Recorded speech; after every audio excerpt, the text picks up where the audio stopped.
கர்த்தருடைய பரிசுத்த நாமத்திற்கு மகிமை உண்டாவதாக. இந்த காலைவெளியிலே தேவனுடைய வார்த்தையை தியானிக்க கர்த்தர் கிருபை செய்வாராக. லூக்கா 11:21. ஆயுதம் தரித்த பலவான் தன் அரண்மனையை காக்கிற போது அவனுடைய பொருள் பத்திரப்பட்டிருக்கும். இன்னைக்கு நீர் ஆயுதம் தரித்த ஒரு பலவனாய் இருக்கும் போது உன்னுடைய பொருள் பத்திரமாய் காக்கப்பட்டிருக்கிறோம். எப்படிப்பட்ட ஆயுதங்கள்? இயேசுவின் நாமம், இயேசுவின் ரத்தம், தேவனுடைய வசனம், கிருபை, அபிஷேகம். கர்த்தருக்கு ஸ்தோத்திரம் உண்டாவதாக. உன்மேல் காணப்படும் போது அந்த பொருட்கள் ஒரு குடும்பம் பத்திரமாய் காக்கப்பட்டிருக்கிறோம். நம் யாக்கேல் ஒரு ஆணியை பயன்படுத்தினதை பார்க்கிறோம். சிப்போரால் ஒரு கல்லை பயன்படுத்தினதை பார்க்கிறோம். ஒரு ஸ்ரீ இயந்திரக்கலை பயன்படுத்தினதை பார்க்கிறோம். மீகால் கர்த்தருக்கு ஸ்தோத்திரம் ஒரு சுரூபத்தை பயன்படுத்தினதை பார்க்கிறோம். ராகா ஒரு சிவப்பு கயிறை பயன்படுத்தி ஒரு பெரிய அற்புதத்தை தன் குடும்பத்திலே காண செய்ததை பார்க்கிறோம். இந்த இடத்திலே கூட ஒரு வித்தியாசமான ஒரு காரியத்தை சொல்ல விரும்புகிறேன். இன்றைக்கு நாம் அசதியாய் இருந்தால், நாம் தூங்கி விட்டால், நாம் நித்திரை அடைந்தவர்களாய் இருப்போமானால் சத்துரு கூட ஒரு ஆயுதத்தை பயன்படுத்தி நம்மை விடுத்த பார்ப்பான். சிம்சோனுடைய வாழ்க்கையை பார்க்கும்போது ஆண்டவர் அவனுக்கு ஒரு விசேஷித்த பலத்தை கொடுத்திருந்தார். நஸ்ரீன் விரதத்தை கொடுத்து அவன் தலைமுடி சிரசேதம் பண்ணப்படாமல் சிறைக்கப்படாமல் காணப்பட வேண்டும் என்று சொல்லி ஒரு நஸ்ரீன் விரதத்தை கொடுத்திருந்தார்.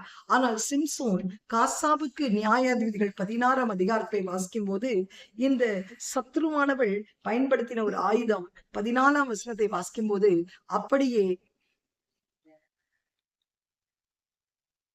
பின்பு தெலீலாள் சிம்சோனை பார்த்து, இதுவரைக்கும் என்னை பரியாசம் பண்ணி எனக்கு பொய் சொன்னாய், உன்னை எதினாலே கட்டலாம் என்று எனக்கு சொல்ல வேண்டும் என்றான். அதற்கு அவன், நீ என் தலைமயிரில் 7 ஜாடைகளை நெசவு நூலும் பாவோடு பின்னி விட்டால் ஆகும் என்றான். இந்த இடத்துல அந்த சிம்சோனே அவளுக்கு ஒரு ஆயுதத்தை கொடுக்கிறார், நெசவு நூல். கர்த்தருக்கு ஸ்தோத்திரம். இதனால் 7 பின்னல்களை என்னுடைய முடியிலே நீ பின்னி அதை சடையாய் வைத்தால் என் பலன் நீங்கி போய்விடும் என்று சொன்னார்.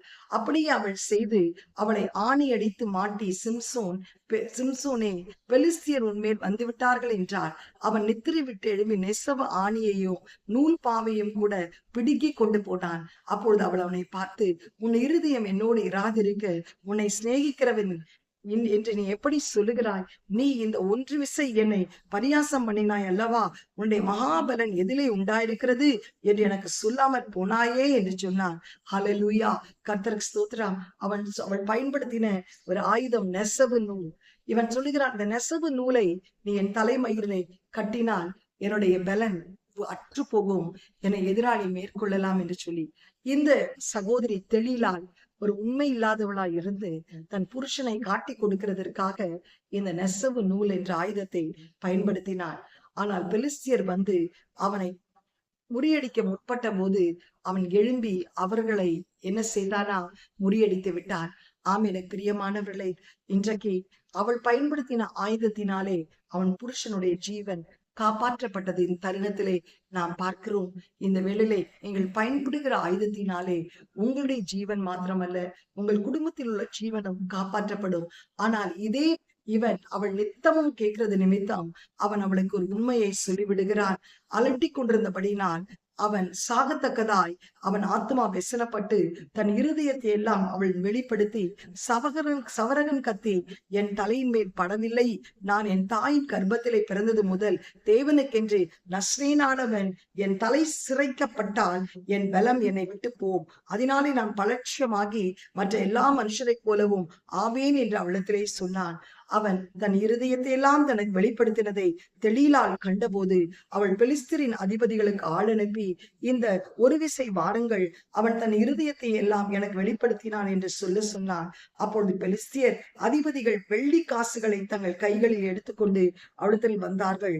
அவள் அவனை தன் மடியிலே நித்திரை செய்ய பண்ணி ஒருவனை அழைத்து அவன் தலைமயிரின் 7 ஜாடைகளை சிரைத்து அவனை சிறுமைப்படுத்த தொடங்கினாள். அவன் பலன் அவனை விட்டு அகன்று போனது. இன்றைக்கு அவள் பயன்படுத்தின ஒரு ஆயுதம் அவனுடைய, கர்த்தருக்கு ஸ்தோத்திரம் உண்டாவதாக, சவரகன் கத்தியினாலே அவன் தலையை அவள் கத்தருக்கு சொல்கிற முடியை அவள் சிரைக்க செய்தாள். அந்த மொட்டை அடிக்கப்பட்ட போது அந்த முடிகள் எல்லாம் உதிர்ந்த போது அவன் பலன் அவளை விட்டு அகன்று போனது. இது எப்பொழுது நடந்தது? அபிஷேகம் பண்ணப்பட்ட சிம்சோன் தூங்கி கொண்டிருந்த வேளையிலே. இன்றைக்கு ரெட்பன்ஸ் ஐயா கூட ஒரு பாட்டு பாடுவாரு, நீங்க தூங்கினால் எதிரி களைகளை விளைத்து விடுவான். இன்றைக்கு உன் வாழ்க்கையிலே, உன் குடும்ப வாழ்க்கையிலே களைகள் இருக்க காரணம் என்ன? உன் பிள்ளைகளுடைய வாழ்க்கையிலே களைகள் இருக்க காரணம் என்ன? அவர்கள் தூங்கி கொண்டிருக்கிறார்கள். கர்த்தரை தேடுகிற கண்டடையத்தக்க சமயத்திலே கர்த்தரை தேடாமல் கனநித்திரையின் ஆவி அவர்களை மேற்கொண்டது நிமித்தம்தான். அவர்கள் தூங்கி கொண்டிருக்கிற நிமித்தம் சத்ரு களைகளை விதைத்து விடுகிறார். இன்றைக்கு கர்த்தாவே, அப்பா, எனக்கு விரோதமாய் எப்படிப்பட்ட ஆயுதங்கள் எழும்பாதபடி என்னை காத்துக்கொள்ளும் என்று சொல்லி நாம் ஜெபிக்கும் போது நம்முடைய குடும்பத்தை கர்த்தர் காக்க வல்லமை உள்ளவராய் இருக்கிறார். கண்களை மூடி ஜெபம் செய்வோம். எங்களை அதிகமாய் நேசிக்கிற நல்ல தகப்பனே, இந்த கால வேளையிலே சிம்சோன் ஆண்டவரே, ஏசப்பா, ஒரு நெசவு நூலினால் அவள் பயன்படுத்தின ஆயுதத்தினால் கட்டப்பட்ட போது அவன் பெலிஸ்தியர் வந்துவிட்டார்கள் உண்மையில் என்று சொல்லும் போது அவன் எழும்பி அவனை முறியடித்தார்.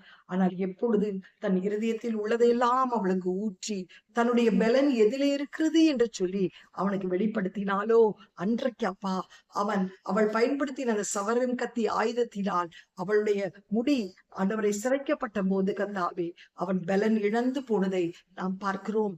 ஆண்டவரை, நீர் எங்களுக்கு கொடுத்த ஆயுதங்களை நாங்கள் துஷ்பிரவாகம் செய்யக்கூடாதப்பா.